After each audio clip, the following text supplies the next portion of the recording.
so competitive, even with dumb things like BBQ grills. They get those big units with the extra side burners and the rotisserie and the wet bar. Well, let's show them a thing or two, huh? Here's a way to build your own mega grill using something everybody has right in their own backyard. A previously enjoyed automobile. Oh, sure, you have to make a few alterations to the vehicle, but you know, the truly worthwhile things in life are always worth a little extra effort. Now, first you want to take off the spark plugs, but leave them hooked up to the ignition wire, and then you want to disconnect the fuel line from the carburetor. Now, you got to take the engine out of her. Shouldn't be that hard, especially if the vehicle's been sitting there for a while.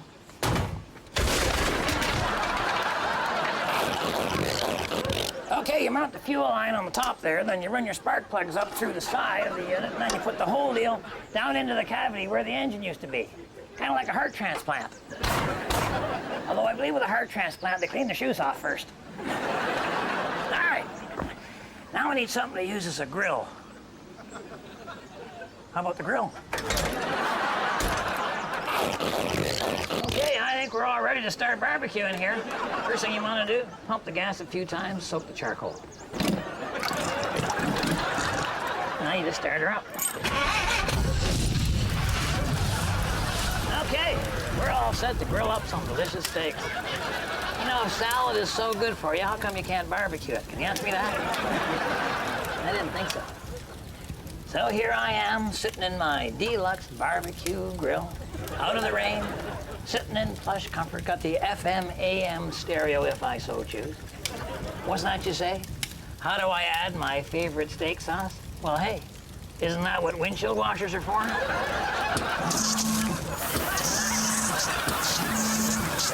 And just spread it around with the wiper.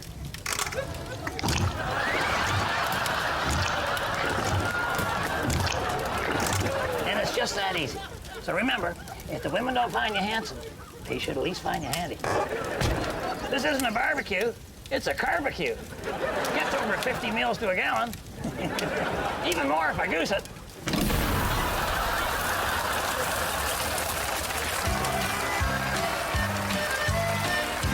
You know, the freedom of the open road appeals to most men. I think that's because so many of us are stuck in life's ditch.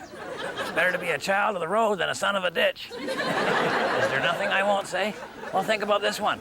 For 60 years or more, the greatest symbol of freedom has been the fabulous Airstream trailer.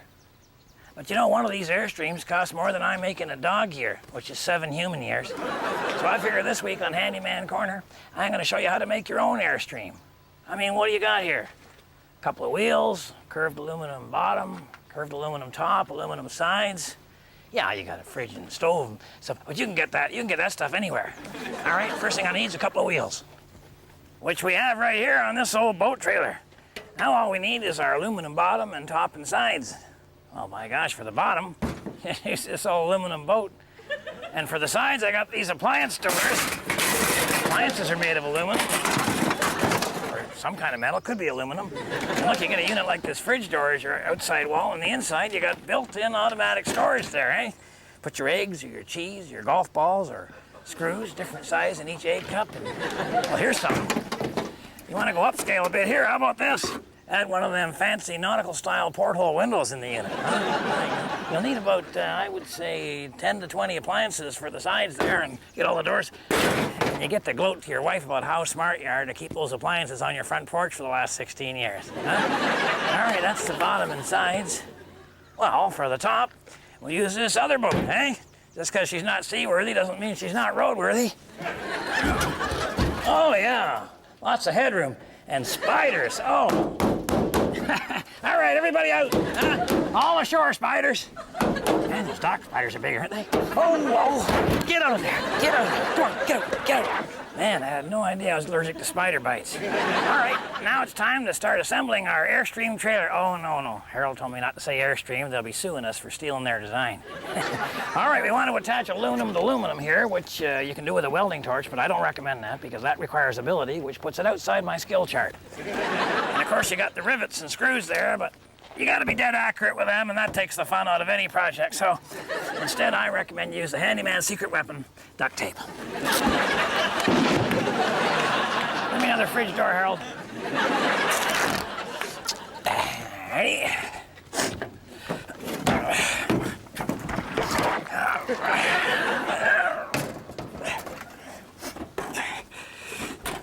you go.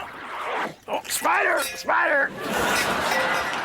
And there's your very own house trailer, and all it costed was some old appliances and a couple of spider bites.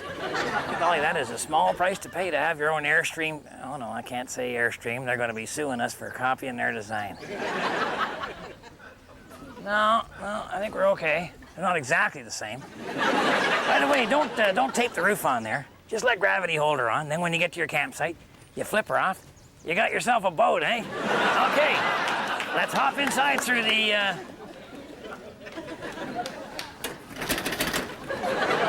Man.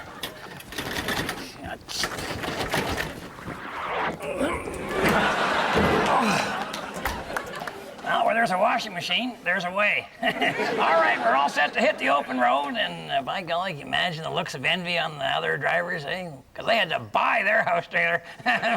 You don't just have a house trailer here, you got a houseboat. So remember, if women don't find you handsome, they should at least find you handy. Oh my golly, the fridge light does go out when you close the door. I think there's a light in the butter dish. Yeah, spider!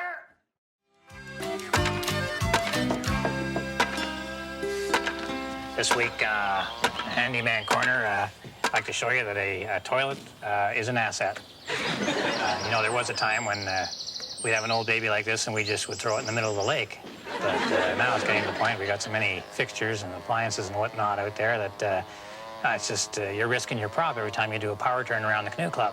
So it's a lot better if we come up with some other use for these things, and I've done just that. Now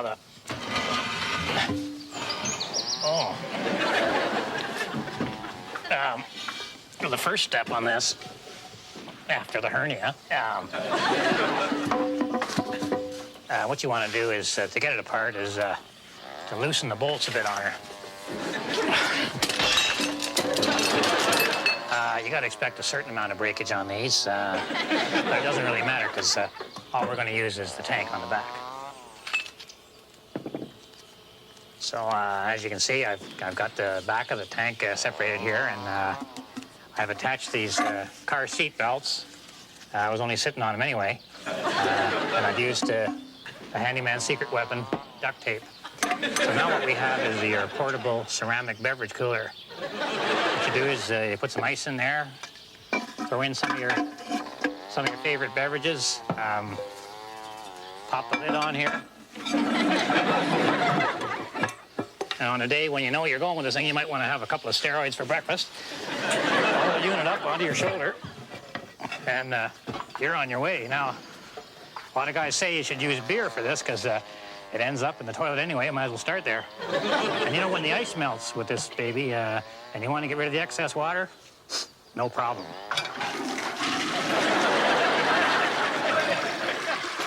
So until next time, remember, if women don't find you handsome, they should at least find you handy.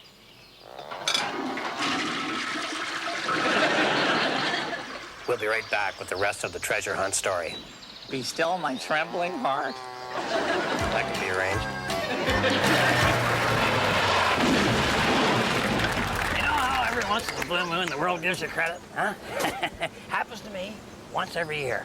You know, on that special garbage day where people can put out anything they want of any size and the garbage collectors have to take it?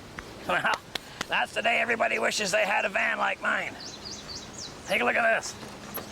Huh? What do you see here? Huh? Bathtubs, taps, showers, nozzles, drains, U-joints. Now, I suppose you could use this stuff to put a guest bathroom in your house. What'll that get you? Guess. I look at this stuff and I see cooking over charcoal. That's right, a BBQ.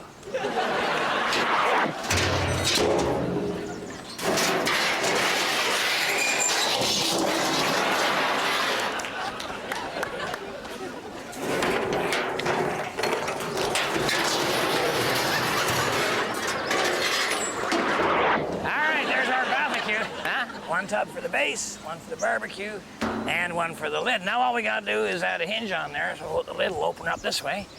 Okay, we could bolt hinges on there, but that would involve probably 9 hours of work plus steel and a drill. Instead, I recommend the Handyman secret weapon, duct tape. There we go. Give her a try here. Oh, man. I'll tell you raise that up and down a few times cooking the steak, you're going to work up an appetite. Something to hold her open here. Oh, there we go. The shower curtain rod ought to do her. There we go. All right, now, what is the most important step when you're building a BBQ? Hey, before you fire her up, you really want to get the bath mat out of there. Otherwise, you can get yourself a bad case of athlete's food. Okay, now the big question. Do we go gas? Do we go charcoal? Charcoal's real good, you know, because when you got it all done, you just sweep the ashes right down the drain. But today, we're going to go top drawer. We're going to build a BBQ that's going to be a gas grill. Isn't that something? Huh? Then we got the copper pipes there carrying the gas, and we got shower nozzles as burners. All right, now they're all hooked up to our propane unit here. Buy in bulk. You're going to save big, eh? Well, I guess it's time to fire her up, or in this case, hit the showers. Man, I could use a little extra coating of duct tape. There we go, there we go. That's fine. Tell you another feature of this unit. It's got the electric sparker on it.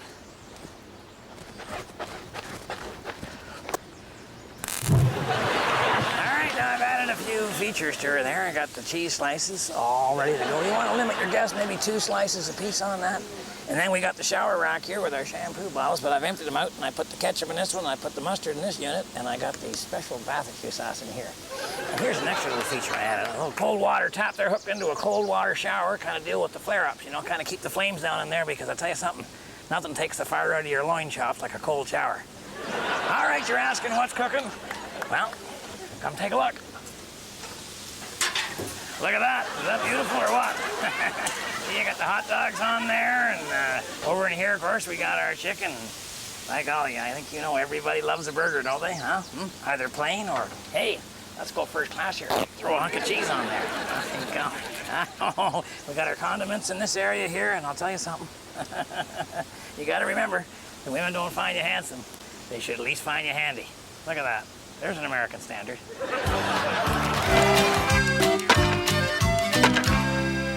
This week in Handyman Corner, we're going to show you how to make your very own adjustable bed. You know, they say that you spend about a third of your life asleep, even more if you're in school. So it's important that you have a comfortable bed that fits right to your own contours, no matter what size your contours are. So I'm going to show you how to save yourself a lot of money and make your own adjustable bed. What you need, first of all, is a couple of pieces of 1/2 inch or 5/8 inch plywood.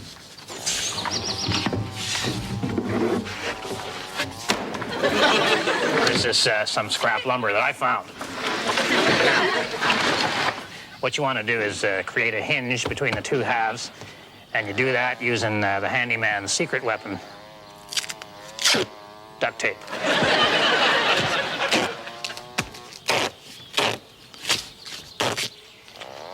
All right, well, you can see here, I'm just finishing up the taping for my hinge, and I have this end of the bed supported by my collectibles. And on this end, I have 3 car jacks.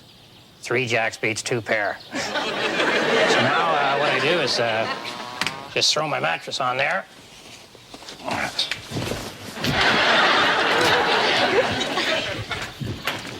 And I have myself a homemade adjustable bed. You want to talk about comfort.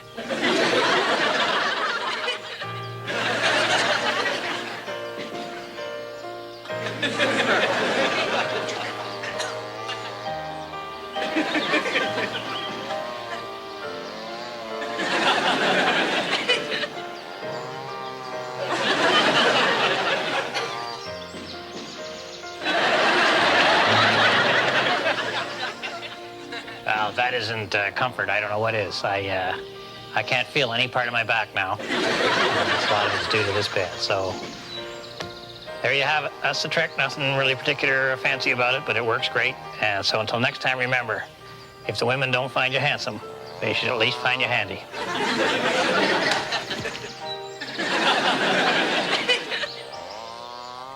We'll be right back, because I know you want to find out what happened to the toupee. We can't limit ourselves to what Uncle Red knows. We got a whole half hour to fill. If you go into town, you got a list of things to do. Maybe pick up some groceries for the family or go to the post office. And the bad part is, when you get the groceries first, then they gotta sit in your van while you're waiting for service at the post office.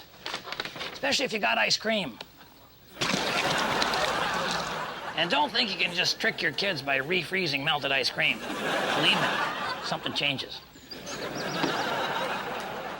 So today we're gonna turn a van into a mobile refrigeration unit so you'll never be in a rush to get home with those darn groceries, huh? And the beauty of this project is you don't need to know anything about refrigeration. We're not reinventing the wheel here. We're just stealing fridge technology. So all you gotta do is get the door off of just an ordinary kitchen refrigerator like this one. That should be no problem. I believe it's just a lift and tug thing.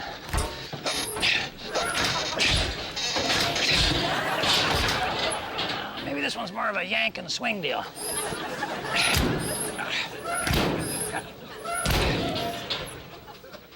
No, I think this is actually the hyperextend mechanism on this one.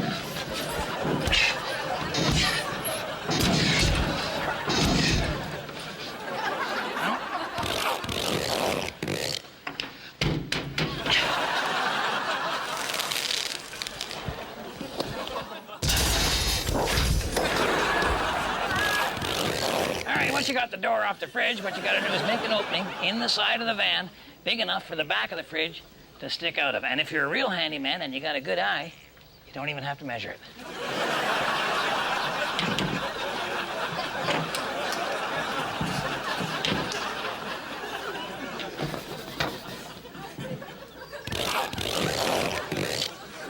All right, now I'm attached the fridge on there, as you can see, with the handyman's secret weapon, duct tape. But you know, I'm thinking, this van isn't really airtight. I need a little extra cooling power, so I added a couple of fridges onto the back here. Actually, Moose Thompson gave me the fridges. He actually used to have one in every room in his house, but now he's upgraded to a walk-in meat locker. Oh, and watch the light go on when I open the door. See? Just like a fridge. Oh, yeah. One other thing I want to show you. I've wired all the fridges up to this cigarette adapter here. So I actually did that myself. Oh, yeah. I know as much about electronics as I do about refrigeration. All right, time to pick up the groceries and do the ice cream test.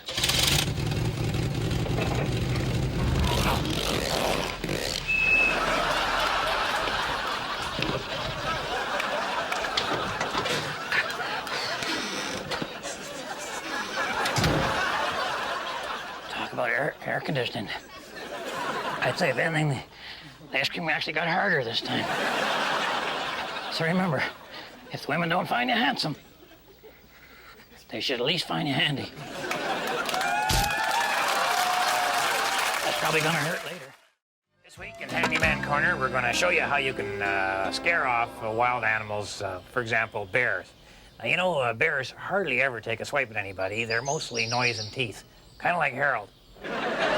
But you know, what you got to do is you got to find a way to scare them off. And what we're going to make today is called a bear scarer. See, because in the animal kingdom now, a lot of the fights are avoided by one of the animals making a big display. You'll see a cat putting his fur up, you know, or a peacock will whip his tail out there, or dogs will snarl, you know, and show their teeth. And the idea is you make yourself look real vicious and mean. Or at least hard to swallow. So what you're going to do to make our bear scare, you're going to need some things. You're going to need some marbles, and you're going to need some Hawaiian shirts. You're going to need a backpack, some aluminum tent pegs. You're going to need some eye bolts, some sash cord, and some rubber gloves. If you're looking for those things, you may be able to find them all in Harold's closet. Now, the first thing I'm going to show you is how you make the counterweight noisemaker part of the deal. You take a small can like this, and you put the marbles into the can.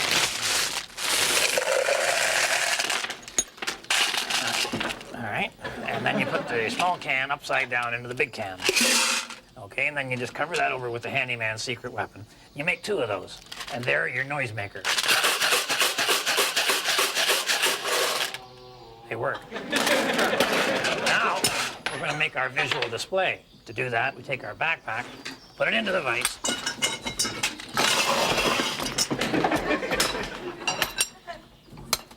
And we're going to stick on these eye bolts in the top of the vertical supports.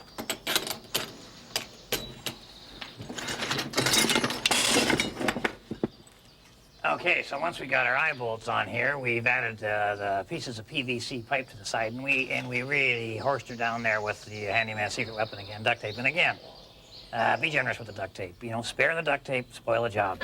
All right, now we take one of our pieces of sash cord, runs it through the eye bolt, okay, like this.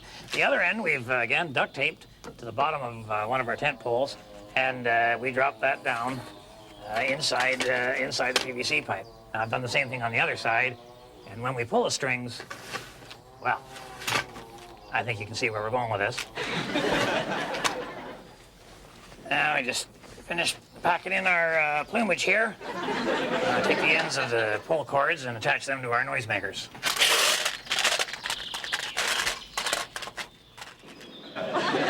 Now I'm out walking through the woods and I come across a bear or a wolf or a helmet, and I just do what the peacock does. Now, if that doesn't get you to the outhouse safely, I don't know what will. So remember, if the women don't find you handsome, they should at least find you handy. There's my marbles here. Ooga chaka, ooga chaka. This being the start of trout season, I got out my fishing gear. There's a lot of it, but hey, I need it all. Because when I go, I want to stay gone. I don't want to have to keep going home for another hook or more bait or another fishing rod or magazines or ice or beverages or sandwiches or my 8-tracks or, in fact, any of my fishing gear. So I thought this week on Handyman Corner, I'm going to show you how we can make a pair of hip waders that will hold all of your fishing equipment. Hopefully, you'll never have to step on dry land again. Now, the prime component in this system is one of these kids' wading pools. I got this one from Junior Singleton because there's a hole in it that happened during a particularly competitive game of lawn darts. All right, first thing you want to do is you got to cut a hole in the middle of the bottom that's the same circumference you are in the middle of your bottom. That can't be right. I'll just round it off.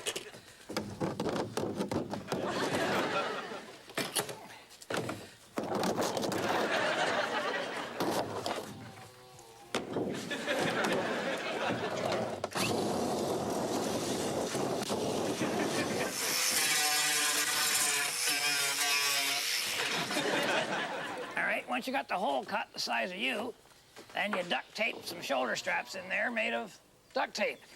Then just pull the whole unit up onto your shoulders. That's why they call them shoulder straps. And there we go. Now we're going to have to separate this whole pool thing into little compartments, and for that, I suggest a piece of the vinyl siding.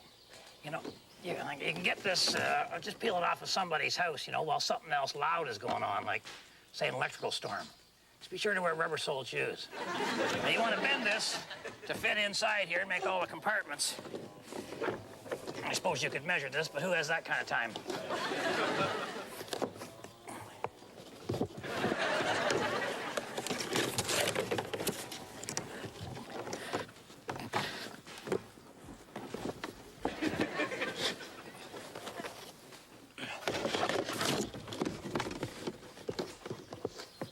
I got her all separated into compartments here. Keep everything kind of separate there. And as you can see, I got my favorite pop here on ice. I got the bait in this area. Got myself some sandwiches put here, and got some small tools over in this area. You never know when you're going to need them. And you notice I've added some signs so you can tell what's what, because I'll tell you, on a hot day, and maybe it rains a little bit by the sun beating down there, it gets very difficult to tell the bait from the tuna casserole. I'll tell you, that was not a fun day. No wonder the fish weren't biting. And around the back here, I got my first aid, my magazine. All right, I can't seem to access the stuff in the back, so we have what we call a design flaw. This is going to take a major rethink. All right, you get yourself a hard hat, drive a spike up through that. We've all done it down the other way a few times, haven't we? All right, then take a roll of duct tape, stick that on as your bearing. Probably a lot of you have noticed that this is not really a hard hat. This is an army helmet. I got it from the Possum Lodge Little Theater Group when All Quiet on the Western Front bombed. Well, maybe bomb is a little strong. Self-destruct, a little more accurate. Then I added some strapping, so these are a little bit longer. I got a hole right at the crisscross. You try to get that up and line her up with the spike. Get that right in there. And there you go, huh? Huh? Huh? Huh? Look at that, huh? Huh? Now we're fishing. It's just like a lazy Susan. I haven't seen her since grade school. So remember, the women don't find you handsome. They should at least find you handy. I'm going fishing. Oh boy, oh boy, oh boy.